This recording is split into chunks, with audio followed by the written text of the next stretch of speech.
What's up everybody, welcome back to another NBA Talk video. I hope you're having a great day. Today, as you can see, I'm looking at quite an interesting topic. Now, for those of you who already follow my website, you'll have seen I've done an article on this recently already, but I really enjoyed it and I wanted to do something a bit more interactive.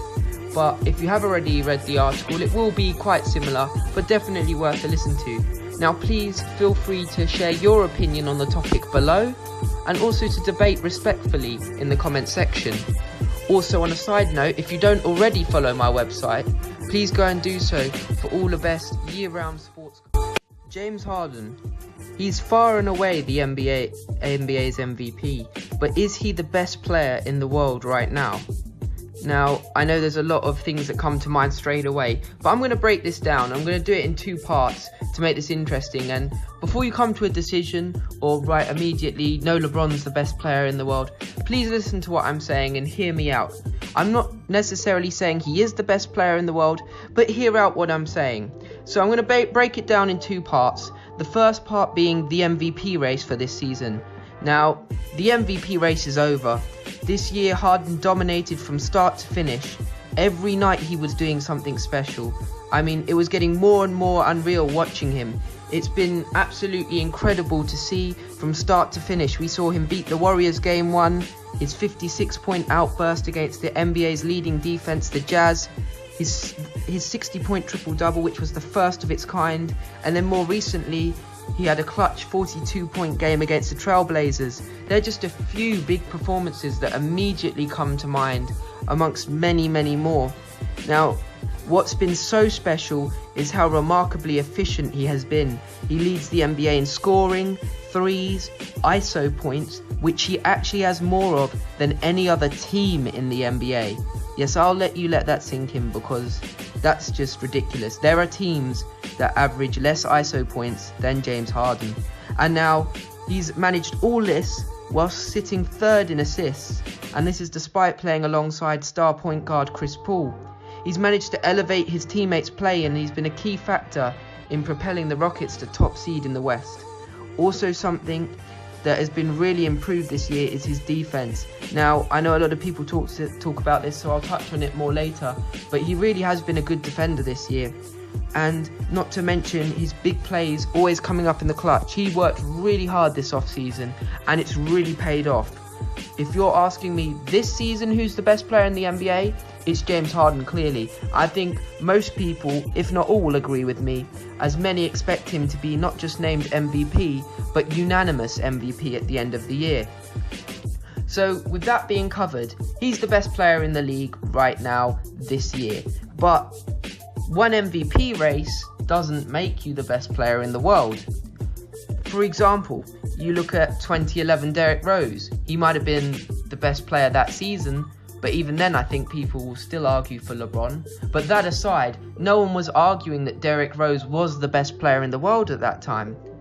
In fact, even look at the example of Kobe Bryant. Now, for a long time he was the best player in the world in many people's opinions. However, he even widely admits that at the time that he finally won the MVP award, the torch had already been passed on to LeBron. So this is a whole body of work that leads you to being named the best player in the world.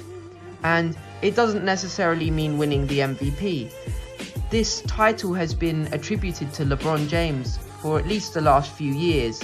So the question I guess that first comes to mind is, where does James Harden fit into the conversation?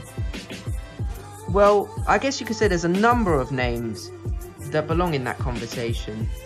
Alongside LeBron, obviously, you have Kevin Durant, Stephen Curry, Kawhi Leonard, James Harden himself, and even Anthony Davis.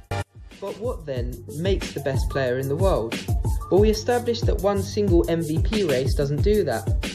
So bear this in mind when we look at the case of James Harden. Obviously this year he's been so dominant, but it's not been the first season that we've seen him dominate the league. He's finished in the top 2 twice in the last 3 years, and 3 of the last 4 if you include this year as well. Now, it's got to the point where even the players voted him MVP at one stage, and many feel he was robbed of at least one of those. So he's arguably been in that conversation for best player in the league for the last 4 years. So we aren't talking a one-off type of season here or a fluke. His dominance is widely known.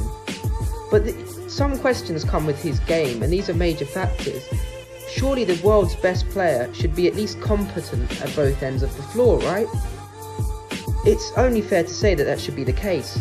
Now, Harden has long been mocked for his past defensive lapses, but to me, that's all it is, the past. And let's have a deeper look at that. Now, I can say with all my heart that James Harden is a good defender. Yes, you heard me right. I'm not saying he's a great defender, but he sure is a good one. Get this, James Harden at the moment is 7th in the NBA in steals at 1.8. That's only half a steal behind the league leader Victor Oladipo. He's also tied for 6th in block shots amongst guards at 0.7, and that's only 0.3 behind the league leader Danny Green. But steals and blocks aren't all that defense is about, right? Well, Harden is also 44th in overall defensive rating this season, and that's good for top 20 amongst guards.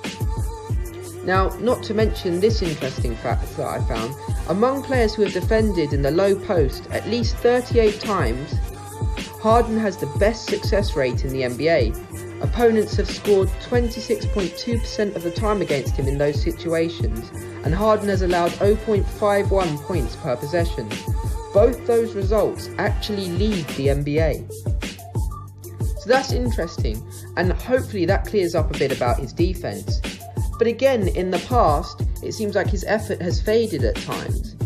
Maybe not every year, but certain years, like 2014, it looked like he wasn't putting as much effort in on the defensive side of the ball. Well, this time, let's take a look at the hustle stats. Harden is 15th in the league in deflections with 2.9 and 12th in loose balls recovered with 1.4. He also has an above average shots contested per game at 7.6, which is actually more than LeBron James, John Wall and Eric Bledsoe, all who are considered top tier defenders at their respective positions. So if that doesn't do it for you, then in my opinion, you're either holding the past against this man or you clearly hate him. You have a bias against him, because really he's doing everything on the defensive side of the ball to prove that he's really improved in this area. Now there's one other major factor that comes into his game that will always be a question that people will raise when they're talking about the best player in the world, and that will be postseason performances. Now, Harden has had some good ones in his defense. For example, you only need to look at his time in OKC. He had some pretty good playoff performances, and not to mention, not too long ago, back after his MVP caliber season in 2015, he almost single-handedly clawed the Rockets all the way to the conference finals. However, in more recent history, there has been some struggles, such as his massive 13 turnover game against the Warriors, and then again last year against the Spurs, where he seemingly just ran out of gas. This year, however, I feel his hard work this off-season has really paid off, but he will need to prove himself in the postseason to really take his game to that next level of greats. So I guess really what I'm trying to say is, when you take all these things into consideration, Harden has been dominant for a number of years now, and it's becoming harder and harder to argue against his game. I'm not necessarily saying he's better than LeBron yet, but if he wins a ring or two over the next few years, especially if he could get one this year, that passing of the torch could happen as swiftly and smoothly as one of James Harden's famed step-back 3 maneuvers. Well, thank you as always for listening. I hope you have a great rest of the day, and as I said earlier, please feel free to let me know what your opinion on the topic is below.